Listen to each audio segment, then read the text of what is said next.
कैसे हो आप सब लोग? स्वागत करता हूं मैं आप सब लोगों का इस horror YouTube channel the black book पर। उम्मीद है आप सब लोग ठीक होंगे। खैर, कोई बात नहीं।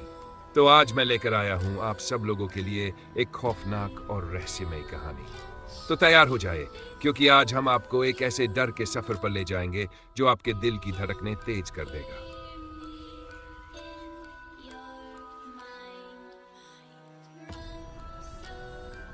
ये कहानी बहुत पुरानी है, जब एक युवा नर्स डोना और उसकी दोस्त एंजेला कनेक्टिकट के एक छोटे से अपार्टमेंट में रहती थी। डोना नर्सिंग की पढ़ाई कर रही थी और अपनी माँ के बेहद करीब थी। एक दिन डोना की माँ ने उसे एक खूबसूरत गुड़िया तोहफे में दी। ये गुड़िया करीब 3 फीट लंबी थी।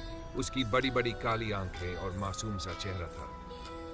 डोना ने इस गुड़िया को बहुत प्यार से अपने कमरे में रखा और उसका नाम एनेबेल रखा। अजीब घटनाओं की शुरुआत में सब कुछ सामान्य लग रहा था। गुड़िया डोना के कमरे में एक शेल्फ पर रखी रहती थी, लेकिन कुछ दिनों बाद डोना और एंजेला ने महसूस किया कि गुड़िया अपनी जगह से हिलने लगी है। कभी वह बिस्तर पर पाई जाती तो कभी सोफे पर। दोनों ने इसे महज इत्तेफाक समझा और अनदेखा कर दिया।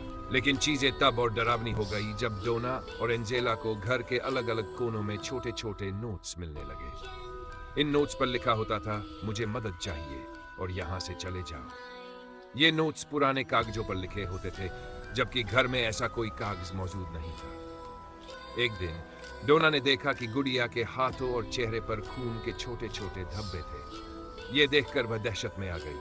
उन्होंने समझ नहीं पाया कि ये खून कहां से आया। इसी बीच डोना को एक रात सपने में एक छोटी बच्ची दिखाई दी। बच्ची ने रोते हुए बताया कि उसका नाम एनेबेल हिगिंस था और वह इसी अपार्टमेंट के पास मरी थी। उसने डोना से कहा कि उसकी आत्मा अब इस गुड़िया में कैद है और वह केवल डोना और एंजेला के साथ रहना चाहती है। डोना को बच्ची की हालत पर दया आई और उसने गुड़िया को रखने का फैसला किया, लेकिन यही उसकी सबसे बड़ी भूल थी। एनेबेल गुड़िया की हरकतें अब और ज्यादा डरावनी हो गई थी। एक दिन डोना के दोस्त लू, जो अक्सर उनके अपार्टमेंट में आता था, तब उसने गुड़िया को लेकर चेतावनी दी। उसने कहा कि इस गुड़िया में कुछ गलत है और इसे तुरंत हटा देना चाहिए। कुछ ही दिनों बाद लू पर एक अजीब हमला हुआ। वह रात में अपने कमरे में सो रहा था जब उसे ऐसा लगा कि वह हिल नहीं पा रहा है। उसने देखा कि एनेबेल गुड़िया धीरे धीरे उसकी ओर बढ़ रही है।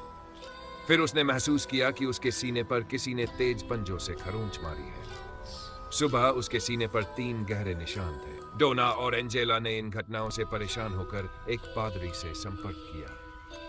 पादरी ने उन्हें मशहूर पैरानॉर्मल विशेषज्ञों एड और लोरेन वोरेन से संपर्क करने की सलाह दी। एड और लोरेन ने गुड़िया की जांच की और पाया कि इसमें कोई मासूम आत्मा नहीं थी। यह एक दुष्ट आत्मा थी जो खुद को बच्ची की आत्मा के रूप में पेश कर रही थी। इस आत्मा का मकसद था कि वह गुड़िया के जरिए इंसानों के शरीर पर कब्जा कर सके। एड और लोरेन ने गुड़िया को अपने साथ ले जाने का फैसला किया। वे जानते थे कि इसे आम जगह पर रखना खतरनाक हो सकता है।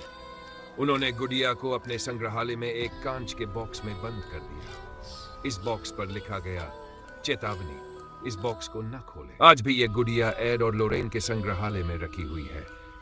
लोग कहते हैं कि अगर इस गुड़िया को छेड़ा गया तो यह फिर से तबाही मचा सकती है। संग्रहालय में आने वाले कई लोग गुड़िया को देखने के बाद अजीब घटनाओं का अनुभव कर चुके हैं। यह कहानी सिर्फ एक गुड़िया की नहीं है, बल्कि यह उस खतरनाक और अदृश्य दुनिया की झलक है जिसे इंसान पूरी तरह समझ नहीं पाया है। एनेबेल डॉल आज भी दुनिया की सबसे खतरनाक और रहस्यमयी वस्तुओं में से एक मानी जाती है। तो उम्मीद करता हूं दोस्तों, आपको मेरी यह कहानी अच्छी लगी होगी। मिलते हैं दोस्तों अगली हॉरर वीडियो में।